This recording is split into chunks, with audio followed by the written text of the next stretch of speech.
As you guys can see, we are playing Sonic the Hedgehog on Rpcs3 Emulator in Android. We are getting almost 110 FPS. Let's get started. Yo, what's up guys, it's ApTreX here. Today in this video, we'll be finally playing Rpcs3 Emulator on our Android devices pretty easily with the help of the MoBox Emulator. As you guys know, MoBox is an Windows emulator for Android which is Wine based and can be ran through Termux. I have already made a video talking about the setup procedure of MoBox Emulator. You can check it out. It was even capable of emulating God of War as you saw in my last video. So let's just go ahead and open Termux. I have already inputted the MoBox code and we'll just go ahead and tap on the enter button to start Wine. And once that has been done, it will redirect us to our Termux X11 app where our Wine based Windows emulator will be successfully opened.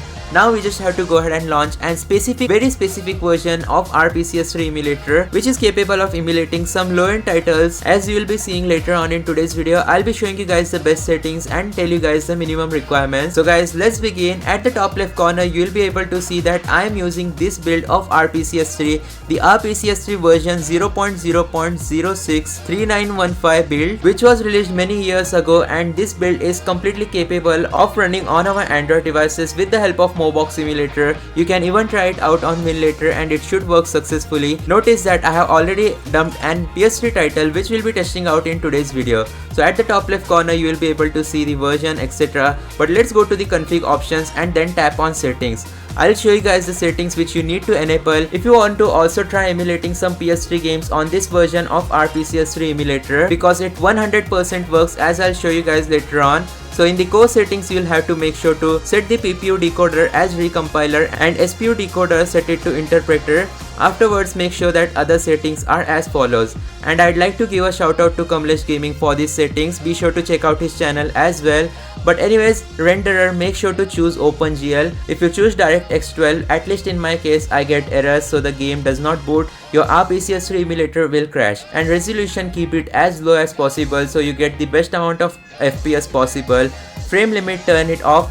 And the main settings are right here. So all of these settings like write color buffers, read color buffers, write depth buffer, etc. will be enabled by default. You will have to untick all of these settings, and once that has been done, you will get an save button which you just have to tap and then tap on OK. And all of your best settings will be successfully saved. And now we are all set to trying out Sonic Hedgehog on Rpcs3 Emulator on Android. At the top right corner, you will be able to see that input bridge has automatically initialized, so we have these on-screen touch controls. I'm using a random profile, so don't expect much gameplay from this. Anyways, let's just go ahead and double tap on the game and let me talk about the minimum requirements if you also want to try out Rpcs3 on your Android device through MoBox Emulator. So you'll need at least 6 GB of RAM and an MoBox Emulator compatible Android device, so Android version 10 or above, and preferably Snapdragon 865 processor or above.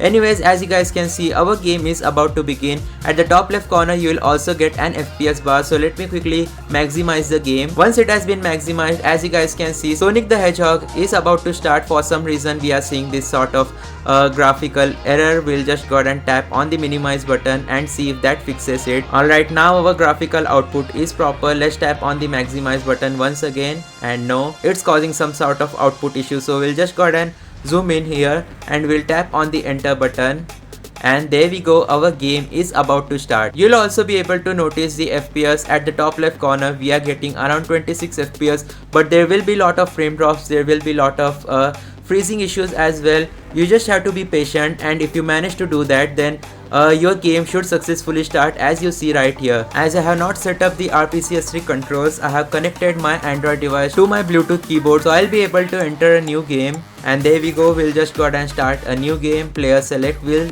choose Sonic, and here's the moment of truth. Let's find out if our game will successfully start or not. And there we go guys, Sonic the Hedgehog has successfully started. We are emulating an PS3 title on our Android devices, which is first ever, and I don't really know the proper controls for this. Pretty easily at 60 FPS, almost 100 FPS in some cases, as you are able to see right now.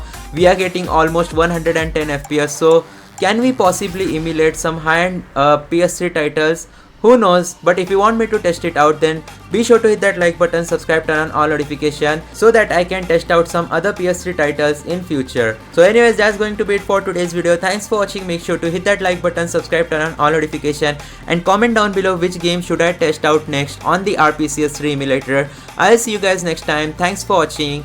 Peace out.